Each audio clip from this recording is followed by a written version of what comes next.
just go for it. What's the worst that can happen? You fail and you try again.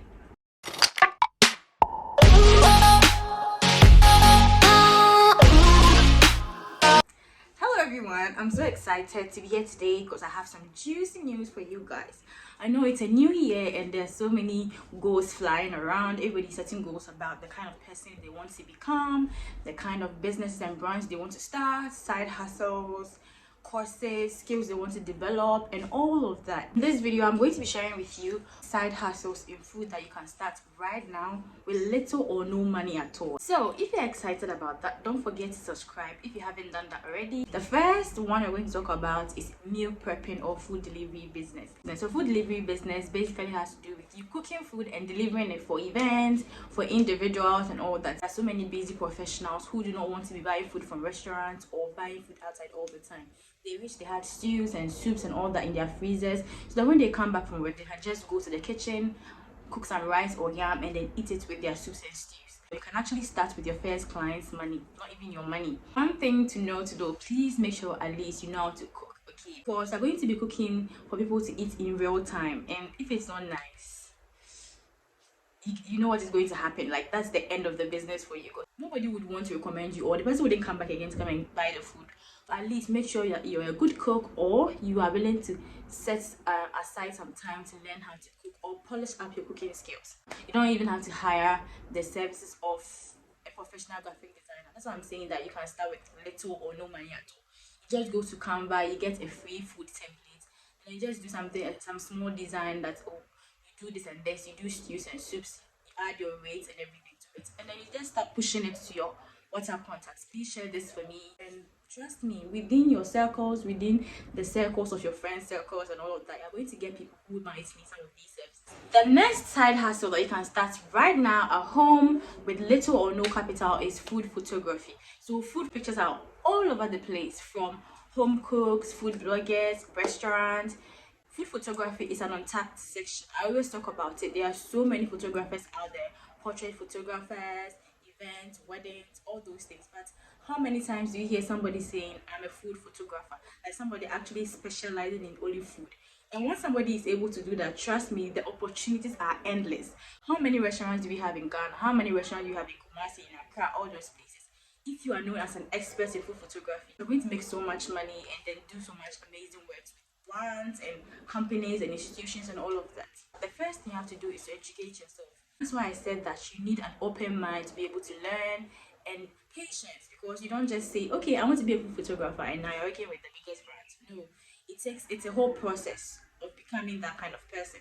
So the first thing you need to do is educate yourself. And if you don't have a huge budget or resources or enough money to enroll in some of these professional food photography courses, you can start online. For resources, the resources that are online for free, it's mind-blowing, and it hurts me when I see that people are not taking advantage of it. You can literally learn a full course, a full program on YouTube. Next thing you want to do is to build your portfolio. How do you build your portfolio?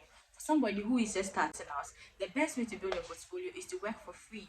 So you can take product pictures for brands. You can just go to restaurants to eat and you take a very nice picture. You show it to the manager that, okay, please, this is what I do. Anytime you want somebody to take pictures of your restaurant or food, this is my contact. You can call me or contact me to come and do that for you.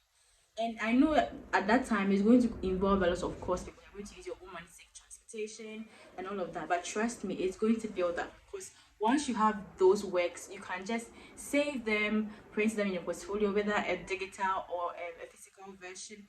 And the next clients that you go to, you can leverage on that work you've done to actually get a paid work. So you know you're probably thinking, but I don't have a camera. Please, you can start with your phone. The next side hustle we're going to talk about is one of my favorite, because I love strategy.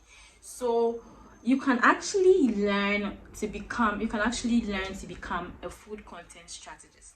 Yes, like, this is very niched down, but I believe the more niched down you are, the better your chances are getting and building brand authority, because we have so many people doing so many things in strategy. We have social media strategists, we have business strategists and all of those things. But imagine if your field is food content strategy, like you work with food brands, you work with food bloggers, you work with all kinds of people who doing food businesses, especially to build strategy for them for social media and even offline. Like, that's a huge untapped section if you ask me.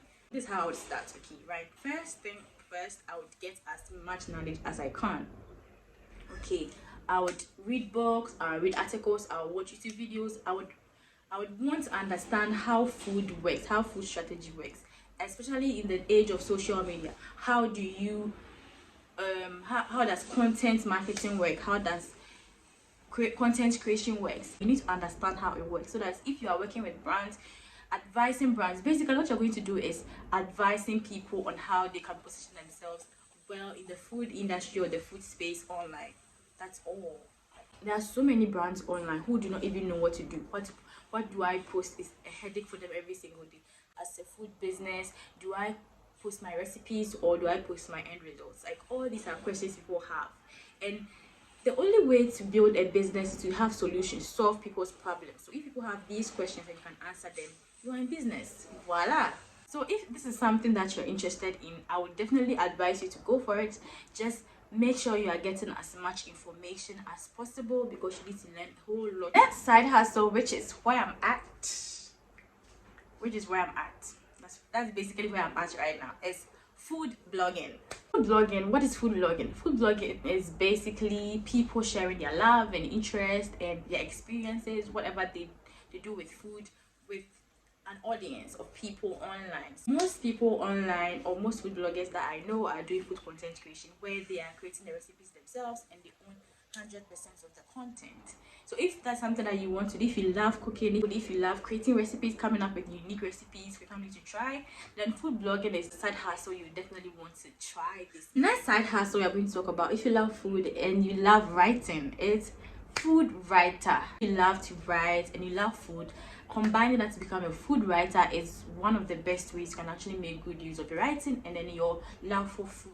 So basically, I'm going to be writing food articles, food reviews, and all of those things for websites. If you have these resources, you can invest into building a website or having a website built for you, where you write your food articles, set up all those SEO things so they can be discovered in the search engines. If that's something that you're not ready for yet, which you can do in the future anyways, you can start by actually doing it online. So you write interesting articles and relatable articles about food and you post it online, and coupled with the skill of food photography is going to be a huge advantage. This is like one of the fanciest forms of food blogging, but it's a bit on the pricey side, because when you start, you're going to be literally using your money the entire time. This one is actually a food reviewer. So we have people who just dress up and go to fancy restaurants to go and eat and review the food and the place. And there are so many people who are doing amazing in this kind of area. Can talk about Zubeida, Eat with Soaps, Akosia Eat. There's so many people online who are doing amazing with this kind of niche. Most times when you're starting, no restaurant is going to invite you or give you food for free just because you say you are a food reviewer, especially in Ghana here, where some of them don't even know that there's something called a food reviewer.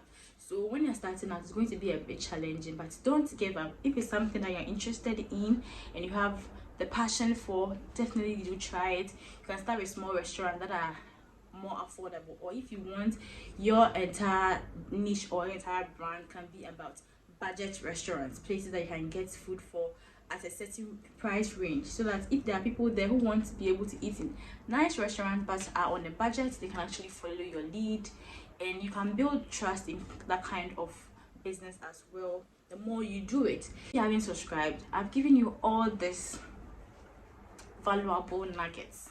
Please just subscribe, okay? Because there's so much more to come. This particular channel, is going to guide you through the entire process of how to start and grow your channel. So if you haven't subscribed, you definitely want to subscribe. 2022, we are not shooting ourselves in the foot. Any idea that you come up with, know that it's valid. It's something that can really work if you put in the work. Like, the idea itself is nothing without you and your input. So please, I don't want to hear this is not gonna work here, this is not gonna work here. No, trust me, every idea you have has potential to become something big. But it all depends on you. Finally come to the end of the video. I hope you had so much fun. I hope you learned a lot, and I hope some of these side hustles I've mentioned is worth the time for you. If you want to do it, I would definitely advise you to go for it.